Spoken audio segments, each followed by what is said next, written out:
کریم فرماتے ہیں ذکر کی مجلس سے ڈھونڈتے ہیں، پھر وہ جہاں مل جاتی ہیں وہاں بیٹھ جاتے ہیں. کون؟ تو بیٹھ جاتے ہیں ذکر کی مجلس میں، پھر وہ لوٹ کے جاتے ہیں. پھر مالک پوچھتا ہے کہاں سے آئے ہو؟ حضور خود فرماتے ہیں، یہ بات بیان کر کے کریم خود فرماتے ہیں اگرچہ اللہ جانتا ہے، اسے پتا ہے کہاں سے آئے. کہاں سے آئے ہو؟ بس کرتے ہیں مالک کچھ لوگ تیری یاد میں بیٹھے تھے، ہم بھی ان کے پاس بیٹھ گئے. چلیں اتنا بڑا میں درویش نہیں ہوں، اتنا بڑا فقیر نہیں ہوں کہ میں دعویٰ کروں، پر چلو ہلکی سی بات کرنے کا تو میں حق رکھتا ہوں. ذکر الہی والے درویش وہ ہوتے ہیں جو فرشتوں کو بھی مست کر دیتے ہیں، مست کر دیتے ہیں. ہاں تر دامنی پہ شیخ ہماری نہ جائیے، دامن نہ چھوڑ دے تو فرشتے وضو کریں.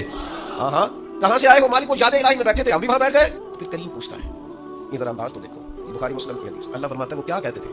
تیری میری باتیں وہاں ہو رہی ہیں. کیا کہتے تھے؟ مالک ڈر رہے تھے دوزخ سے، تیرے عذاب سے ڈرتے تھے. فرمایا انہوں نے دوزخ دیکھی ہے؟ یا اللہ نہیں فرمایا دیکھ لیتے اور ڈرتے. ذرا فرماتے فرشتوں کے گواہ ہو جاؤ، میں نے سب کو دوزخ سے آزاد کر دیا، وہ جتنے اس مجلس میں تھے سب کو میں نے آزاد کر دیا. پھر اللہ فرماتے ہیں مانگتے کیا تھے؟ پھر بولے اقبال خود ہی کو کر بلند اتنا. کیا مانگتے تھے؟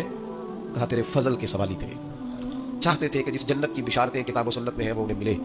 تو اللہ فرماتا ہے پھر تم گواہ ہو جاؤ نا، میں نے دے دیا انہیں جنت، ان کی ہو گئی. فرشتے، مجھے ایسے لگتا ہے کہ گویا فرشتوں کو بھی ان سے پیار ہو گیا ہے، وہ ذکر والوں سے پیار ہو گیا ہے. تو فرشتے نے بات اور ایک اور بات کر دی، کہنے لگے مالک کچھ بندے ویسے بھی آئے تھے، ذکر کے لیے نہیں آئے تھے، ان کی کم ساڑے ہوتے کسی نہ کوئی. کچھ ویسے بھی آئے تھے، وہ فی نفس ہی ذکر کے لیے تو نہیں آئے، ویسے ہی آ گئے. تو اللہ کریم فرماتے ہیں گواہ ہو جاؤ، میں نے انہیں بھی جنت عطا کر دی. اور حدیث کے لفظ یہ ہیں کہ اہل ذکر کے پاس بیٹھنے والا بندہ بھی کبھی شقی نہیں رہتا، بدبخت نہیں رہتا، اللہ اسے بھی نیک بخت بنا دیا کرتا.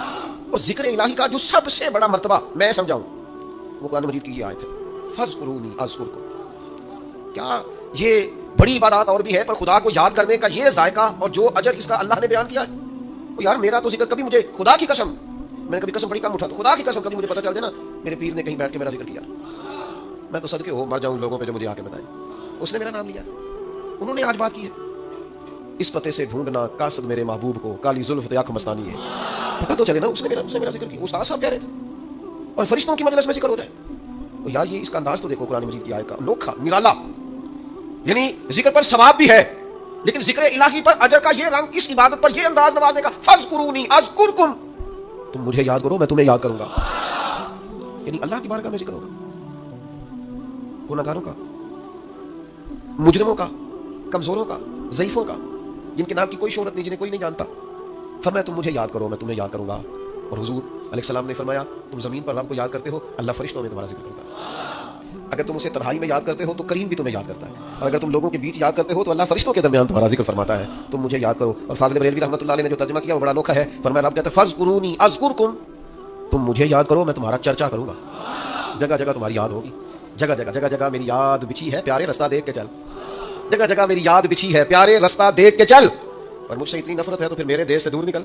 یہاں تو گلی گلی پتا پتا ڈالی ڈالی حال ہمارا جانے ہے، جانے نہ جانے گل ہی نہ جانے باغ تو سارا ہی جانے ہیں.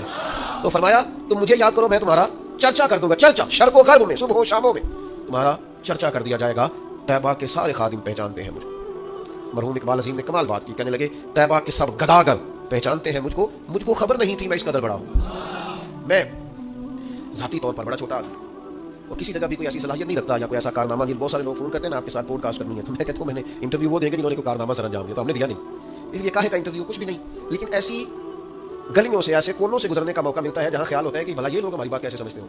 لیکن وہ کریم ہے نا، بندے کو بتاتا ہے کہ ابھی تو پورا فرما بردار نہیں، تو تیرے اللہ اللہ کرنے سے یہ انعام ہے، اور اگر تو پورا تابعدار ہو جائے تو یہ اللہ تعالیٰ انعام عطا کرتا ہے. اگر تھوڑا سا بھی، میں آپ سے عرض کروں گا اپنے وقت کو ادھر ادھر کی باتوں میں نہ لگایا کریں. آپ زیادہ سے زیادہ اوقات ذکر الہی میں لگائیں، زیادہ سے زیادہ.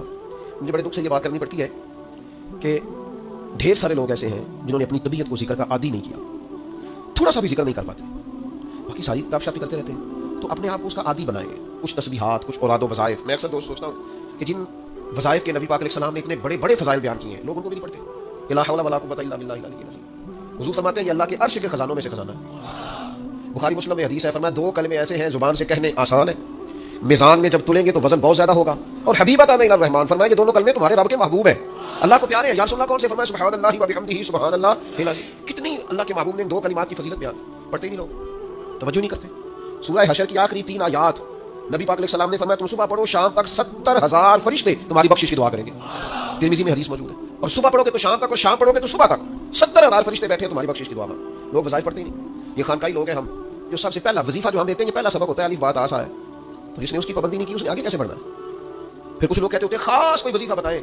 تو میں کہتا ہوں سب سے خاص وظیفہ کلمہ شریف کا ذکر ہے، کیونکہ حضور نے فرمایا افضل الذکر لا الہ الا اللہ، یہ سب سے افضل ترین ذکر ہے جو اللہ کو پسند ہے۔ تو اب اذکار کریں، کچھ وقت بیٹھیں، مسنون ذکر، یہ تسبیح فاطمہ جو پڑھی جاتی ہے نماز کے بعد 33 بار سبحان اللہ، اور وہ بھی برسبیل تذکرہ اذکار کو ذرا صحیح پڑھی جائے۔ بعض لوگ تو ایسے مجھے تو نہیں سمجھ آتی کیسے وہ پڑھ لیتے ہیں 33 بار سبحان اللہ سبحان اللہ سبحان اللہ، کچھ تھوڑا سا وقت دیں اس کو، کوئی 33 بار کہنا کوئی مشکل کام ہے؟ الحمدللہ الحمدللہ، تھوڑا آپ ٹائم دیں اس کو، اللہ اکبر کہیں، ذرا تھوڑا رکیں، 33 بار کوئی مشکل کام ہے؟